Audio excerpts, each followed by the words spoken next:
Madam. Madam Ivan.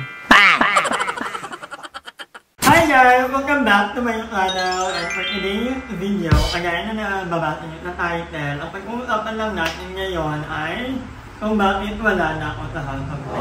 Actually, wala na tayong House of Lay, then ito na ang House of Eating. Charot. Hindi, bago pa man talaga kami maghanap ng bahay. Aware naman kami na sooner or later, parang temporary lang ka, and eventually, we have to move out. Kasi ako, alam ko sa sarili ko, kahit sabihin kong ang gaganda ng mga nahanap kong apartment, hindi din talaga ako makakapag-stay sa isang lugar kasi may magkabaliw nga. And naiintindihan ko yung mga comment na bakit pabago-bago ako ng isip, bakit palipat-lipat ako, and with that, I'd like to apologize.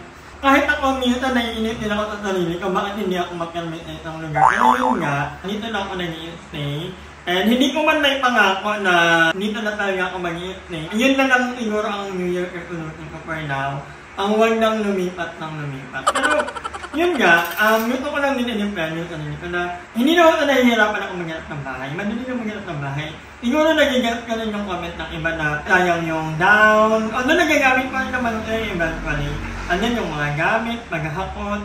Pero for me, ewan ko, nag-anin lang siguro ako. And at the same time, personality ko kasi yun, hindi talaga ako mapirmi sa isang lugar. And hopefully, next year nga, nagbabalak akong tumira sa ibang lugar din, like Palawan ulit or Baguio. Hindi ko pa natin tumira ng Baguio, yung tira talaga.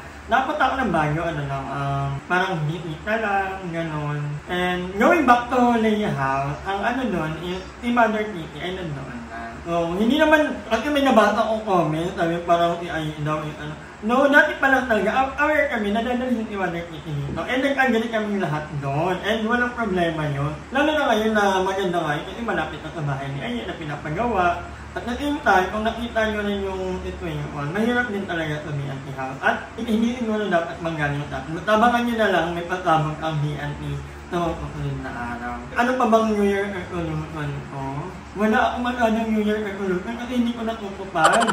Puro ika lang ako na gantong gagawin ko na year tapos hindi ko lang naman nagagawa. Ayaw ko kay Andrew. Ano po plans mo ba 2020? More travel around the Philippines and also around the world. Wow. And also more shopping. Shopping. Yung ko lang Andrew naman. Ang iba kaya inasabi ng iba na wala. May mga responsibilidad yan. Pero hindi lang nakikita ng pero siguro makikita nyo lang shopping, kain. Pero behind that, may mga obligasyon na si Andrew sa kanila. Kailangan ba kami Andrew, talaga ba So ako na nagbabayad ng aircon namin, 40,000 a month. Then, allowance si Mama 20,000. And si Uday, pinag-shopping ko 20,000. Hindi, kami magkakapatid naman, may kanya-kanya kaming talk. Kanya, si ate sa bahay, si Basang sa bill sa kuryente, sa tubig, then minsan ako sa grocery, then sa Wi-Fi, gano'n. May kanya-kanya kaming agenda. And allowance kay Mama, bibigay kami tag-ganyan. O, di ba? May gano'n kami. May mga eksena ni ang iwan yung tanong ni na. Pero nagtitira naman ako. Eksena nyo naman. I know my word. Ano na lang New Year? Ang New Year's resolution ko, ayoko mangako, pero I try my best na maging sexiest, the countiest, the baddest. Gusto ko magpapayat this 2023. I try my best, hindi ako mangako, pero gagawin ko siya. Ayun, yun ang tanungin mo na lang, Lindsay, mo? Ano na lang ang New Year resolution mo? New Year resolution. What did you say? I'm listening to anyone. Ano ang New Year resolution? New Year's resolution? Siguro self-improvement. Papalayin ako ng konti. Tapos, hindi na ako masyado magpupuyat. Nag-e-email ka nga. Kaya nga, New Year pa naman may 2 days pa. Tapos, nagkapapayat. Puro nga McDo. Ang dami lahat na lang may ka. At higit sa lahat, magpapailaw na. Wow! Oo, kasi napapansin ko parang nawawala na siya. Hindi, kala ko kaduktong ng pisngi. Hindi, baka magpailiw ako by the end of Oh my January. Ay, after your Wala! birthday! February! Kasi naisip ko, gusto ko. Kasi tumatanda rin ako, gusto ko yung ilong ko. Kasi ito yung biggest insecurity ko, yung ilong ko din. So, magpapagawa ko ng ilong, gagawin siyang, yung pag ginano yung, Hindi naman ano yan. Hindi yan, joke lang. Manok. Joke lang! Well, hindi pa yun ngayon, pero yun, ang yung solution ko is, hindi na masyado magpupuyat, aayusin yung sleeping routine, magpapapayat ng konti, aayusin yung eating habit, eating lifestyle, at saka, ibabalik ko yung alindong. Kasi hindi yung... Mahirap. 3 Mahirap. years yan eh. Alindog? Mukha kang dog. Hindi, para balik yung mas spark namin, di ba? Ano ka pa, Domner ka? Hanggang dito. Si Ate Ice. So, ayun. Ito naman, si Catherine Bernardo, kasi marami itong pinagdaanan nito. Alam natin sa kanya. Ano yung mga New Year resolution? Oo, mga. Ako New Year resolution ko, hindi na ako magiging gastadora. Feel ko parang hindi na ako kasi na-realize ko nga lately, yung lalo na nung bumili kami ng pintura, si Andre yung nagpa-realize sa akin. Sabi niya, grabe ay yung isang pintura pala, parang isang lipstick mo na. Sabi ko, oo nga, grabe yung naging gastos ko. Kasi ewan ko, parang gastador talaga ako.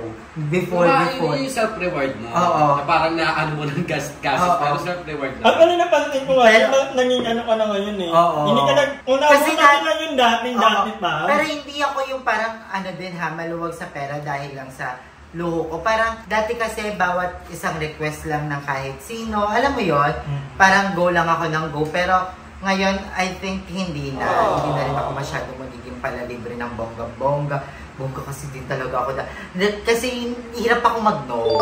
Yun yung isa sa mga ano ko na hirap akong mag-no. Tapos pagdating sa akin, di ba, ang dali lang nilang mag-no. Kaya New Year resolution ko, magtitipid na ako. And Mag-no-no. oo, mag-no. Hindi na masyadong palayin. So, yun lang yung New Year resolution. Ayun, rice ka din na.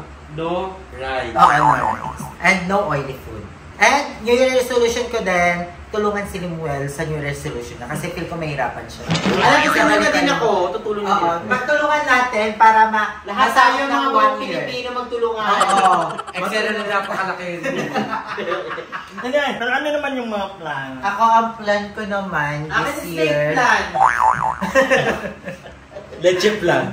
Ang plan ko naman this year is pag natapos yung bahay, isa sa mga gusto kong matry is makapag-airplane sa ibang bansa.